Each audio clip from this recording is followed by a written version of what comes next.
Assalamualaikum warahmatullahi wabarakatuh. Kami dari kelompok 8 akan mempresentasikan materi tentang penilaian berbasis kelas. Sebelumnya, kami akan memperkenalkan nama anggota kelompok. Yang pertama, Rika Amelia Putri. Yang kedua, Yuyun Cahyaningsih. Dan yang ketiga, Septa Aulia Adila. Hakikat penelitian berbasis kelas. Penilaian berbasis kelas adalah penilaian yang dilakukan oleh guru dalam rangka proses pembelajaran. Penilaian berbasis kelas merupakan proses pengumpulan dan penggunaan informasi hasil belajar peserta didik yang dilakukan oleh guru untuk menetapkan tingkat pencapaian dan penguasaan peserta didik terhadap tujuan pendidikan atau standar kompetensi, kompetensi dasar, dan indikator pencapaian hasil belajar. Tujuan penilaian berbasis kelas. Tujuan umum penilaian berbasis kelas adalah untuk memberikan penghargaan terhadap pencapaian belajar siswa dan memperbaiki program dan kegiatan pembelajaran. Serta tujuan khusus penilaian berbasis kelas adalah untuk memberikan 1. Informasi tentang kemajuan belajar. 2. Informasi yang dapat digunakan untuk membina kegiatan belajar lebih lanjut. 3. Motivasi belajar siswa dan melakukan bimbingan yang tepat. Penilaian berbasis kelas hendaknya menjamin bahwa hasil kerja siswa dan pencapaiannya dapat diidentifikasi. Yang ketiga yaitu prinsip-prinsip penilaian berbasis kelas. Prinsip-prinsip penilaian berbasis kelas dibagi menjadi 8. Yang pertama yaitu valid. Penilaian berbasis kelas harus mengukur apa yang seharusnya diukur dengan menggunakan jenis tes yang terpercaya atau sahih. Artinya adanya kesesuaian alat ukur dengan fungsi pengukuran dan sasaran pengukuran. Yang kedua mendidik. Penilaian berbasis kelas harus memberikan sumbangan positif pada pencapaian hasil belajar peserta didik. Yang ketiga berorientasi pada kompetensi.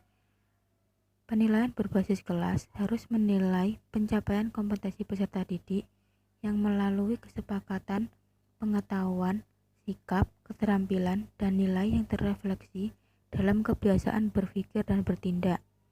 Yang keempat, adil dan objektif. Penilaian berbasis kelas harus mempertimbangkan rasa keadilan dan objektivitas peserta didik tanpa membeda-bedakan jenis kelamin, latar belakang etnis, budaya, dan berbagai hal yang memberikan kontribusi pada pelajaran. Yang kelima, terbuka. Penilaian berbasis kelas hendaknya dilakukan secara terbuka bagi berbagai kalangan sehingga keputusan tentang keberhasilan peserta didik jelas bagi pihak-pihak yang berkepentingan tanpa ada rekayasa atau sembunyi-sembunyi yang dapat merugikan semua pihak. Yang keenam, berkesinambungan. Penilaian berbasis kelas harus dilakukan secara terus-menerus atau berkesinambungan dari waktu ke waktu untuk mengetahui secara menyeluruh perkembangan peserta didik, sehingga kegiatan dan untuk kerja peserta didik dapat dipantau melalui penilaian. Yang ketujuh, menyeluruh. Penilaian berbasis kelas harus dilakukan secara menyeluruh, yang mencakup aspek kognitif, afektif, dan psikomotorik, serta berdasarkan pada strategi dan prosedur penilaian dengan berbagai bukti hasil belajar peserta didik yang dapat dipertanggungjawabkan kepada semua pihak. 8. Bermakna. Penilaian berbasis kelas diharapkan mempunyai makna yang signifikan bagi semua pihak. Untuk itu, maka penilaian berbasis kelas hendaknya mudah dipahami dan dapat ditindaklanjuti oleh pihak-pihak yang berkepentingan. Jenis-jenis penilaian berbasis kelas.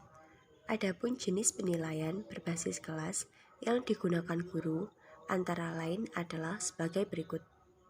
1. Tes tertulis. Tes adalah alat atau prosedur yang digunakan untuk mengetahui atau mengukur sesuatu dalam suasana dengan cara dan aturan-aturan yang sudah ditentukan. Sedangkan tes tertulis adalah alat penilaian berbasis kelas yang penyajiannya dalam bentuk tertulis. Tes ini dapat berupa pilihan ganda, menjodohkan, benar salah, isian singkat, dan uraian. Biasanya, tes tertulis digunakan untuk menilai pengetahuan yang dimiliki peserta didik. 2. Tes perbuatan. Tes perbuatan adalah tes yang dilakukan dengan jawabannya merupakan perbuatan dari siswa yang sedang dinilai. Tes perbuatan adalah tes yang digunakan untuk mengetahui kemampuan siswa dari segi praktek dan pengetahuannya.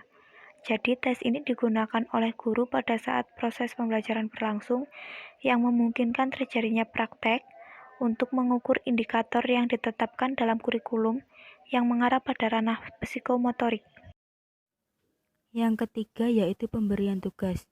Pemberian tugas dilakukan mulai dari awal kelas sampai dengan akhir kelas. Materi pemberian tugas harus sesuai dengan kompetensi yang ditetapkan kurikulum. Pemberian tugas ini dapat berupa tugas individu yang dilakukan guru secara periodik ataupun juga dapat berupa tugas kelompok yang dilakukan dengan pengamatan langsung dari lapangan. 4. Penilaian proyek. Penilaian proyek adalah penilaian berbasis kelas terhadap tugas yang harus diselesaikan dalam waktu tertentu. Penilaian ini dilakukan guru untuk mengetahui tingkat pengetahuan dan pemahaman peserta didik pada pembelajaran tertentu. Dalam penilaian proyek, guru hendaknya memonitor keterampilan siswa dalam merencanakan, menyelidiki, dan menganalisa proyek. 5. Penilaian produk. Penilaian hasil kerja peserta didik atau produk adalah penilaian berbasis kelas terhadap penguasaan keterampilan peserta didik dalam membuat suatu produk atau proses dan penilaian kualitas hasil kerja peserta didik tertentu. Pelaksanaan penilaian produk meliputi penilaian berbasis kelas terhadap tahapan-tahapan sebagai berikut. 1. Tahap persiapan, menilai keterampilan merencanakan, merancang, menggali atau mengembangkan ide. 2. Tahap produksi, menilai kemampuan memilih dan menggunakan bahan, alat, dan teknik kerja. 3. Tahap penilaian atau apresial. Yang keenam yaitu penilaian sikap. Sikap adalah suatu kecenderungan untuk melakukan suatu respon dengan cara-cara tertentu terhadap dunia sekitarnya. Penilaian sikap dapat dilakukan dalam berbagai mata pelajaran yang terkait dengan berbagai objek. Sikap antara lain sikap terhadap mata pelajaran, sikap terhadap guru mata pelajaran, sikap terhadap proses pembelajaran, sikap terhadap materi pembelajaran, dan sikap yang berhubungan dengan nilai-nilai yang ingin ditanamkan dalam diri peserta didik melalui materi tertentu. 7. Penilaian portofolio. Penilaian portofolio adalah menilai karya-karya peserta didik berkaitan dengan mata pelajaran tertentu. Dalam penilaian portofolio ada 5 manfaat dasar portofolio. 1. Karya yang dihargai. Untuk mengakui dan menghargai hasil karya dan prestasi siswa selama 1 tahun ajaran.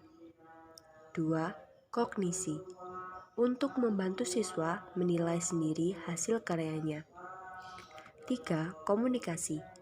Untuk mengkomunikasikan kemajuan proses belajar siswa kepada orang tua, pengasuh, dan siswa sendiri.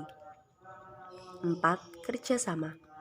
Untuk menyediakan sarana bagi sekelompok siswa sehingga dapat menghasilkan karya cipta dan mengevaluasinya secara kolektif. 5. Kompetensi. Untuk menetapkan kriteria yang membandingkan hasil karya siswa dengan siswa lain, atau dengan titik acuan atau standar tertentu. Sekian yang dapat kelompok kami presentasikan. Apabila ada kurang lebihnya, kami mohon maaf. Terima kasih dan wassalamualaikum warahmatullahi wabarakatuh.